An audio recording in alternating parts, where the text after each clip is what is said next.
Our first guest appearance is by Owen Walsh. He's a student at our local high school. What's up? Not much. So, Owen, I hear you're the president of your school's Clean Energy Club. Yeah, that's right. What do you guys do in your club? Well, we organize in-school events to help promote the use of clean energy and reduce our school's carbon footprint. For example, this week at our school's Green Week, where we reward students for turning the lights off and unplugging electronics when not in use. That sounds fantastic. Do you have any out-of-school events? Well, we do. This year, we've lobbied the state delegates to increase the use of green power in public buildings. Wow, pretty impressive for some teenagers. What's your opinion on implementing clean energy into the school system, such as adding solar panels on the roof of schools? Personally, I like the idea of saving the environment. Our school has started to consider adding solar panels because the cost for electricity from solar panels and wind is rapidly falling. Sounds like your school board is doing a great job. Why haven't they added them yet? I'll be honest, I'm not exactly sure. I mean, who wouldn't want clean and renewable energy? If I had to guess, it's either too big of an investment for the school to invest in at this moment, or they can agree on who to buy the resources from.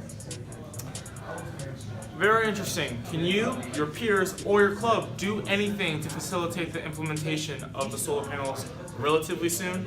We can try. Good to hear. I'll catch up with you in a few months and see how your mission is going. Thanks for coming. Thank you.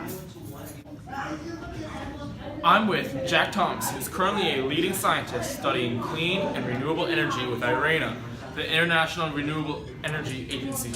Hi Andrew, I'm Jack Thomas. So, what does IRENA do? Well Andrew, the International Renewable Energy Agency, also known as IRENA, is an intergovernmental organization that supports countries in their transition to sustainable energy in the future.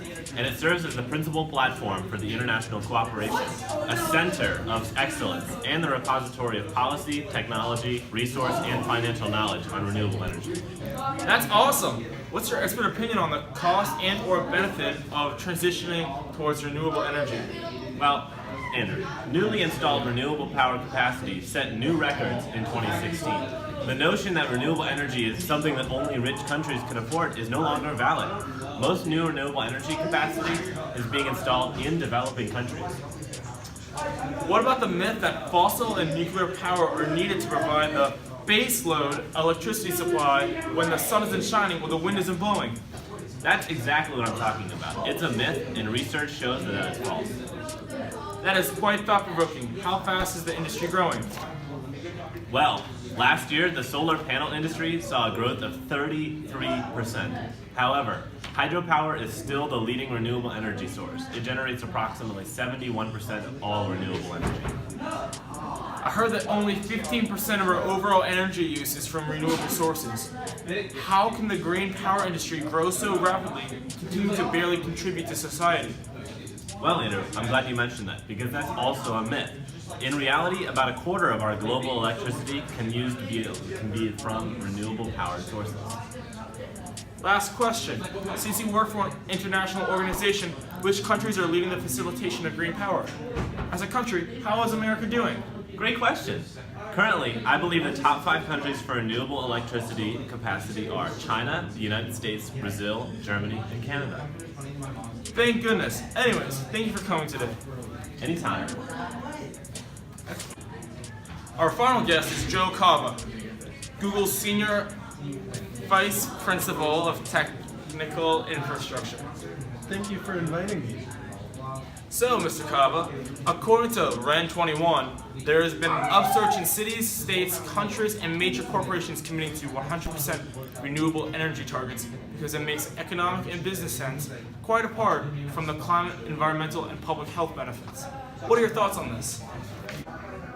We are the largest corporate purchaser of renewable energy in the world.